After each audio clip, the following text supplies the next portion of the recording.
When I was a little kid, I was always extremely competitive.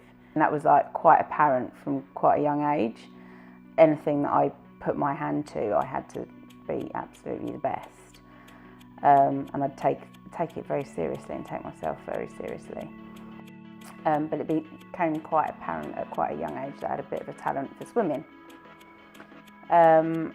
So I was doing various sports, but my coach was kind of like, look, if you really want to push yourself with swimming, you kind of probably need to give up the other things and just focus on swimming. And threw everything into that, and that was really important to me. I put a lot of pressure on myself to do really well.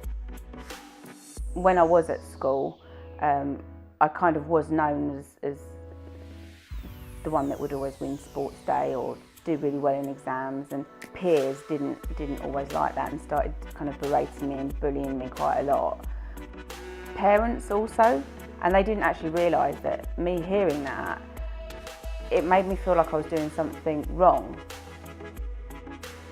Something that was in my natural instinct to do well and strive to do well and compete and do well. They were making me feel like I was wrong in doing that. I think that's the first point at which it kind of put a bit of a spin into the confusion about myself.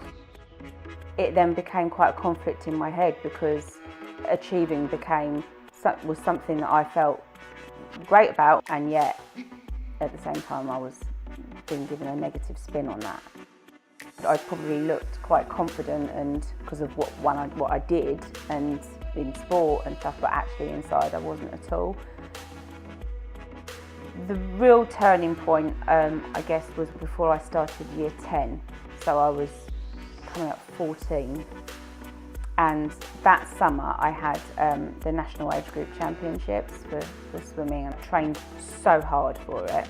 And I knew probably that I wasn't going to win it, but I thought I'd do better than what I did.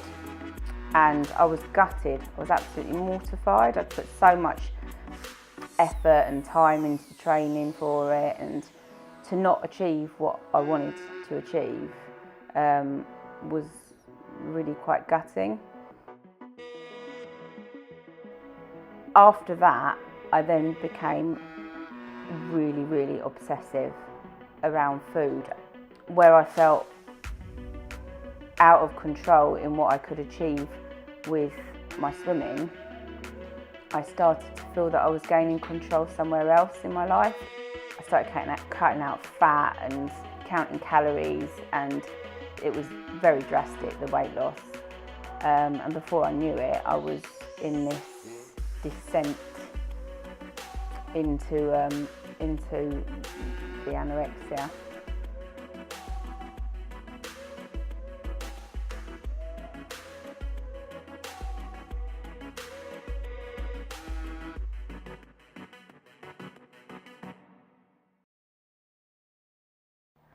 I was about 5 stone 2. I was in complete denial of being ill. It eventually became that I did just want to die, but I didn't want to go and commit suicide. I wanted to starve myself.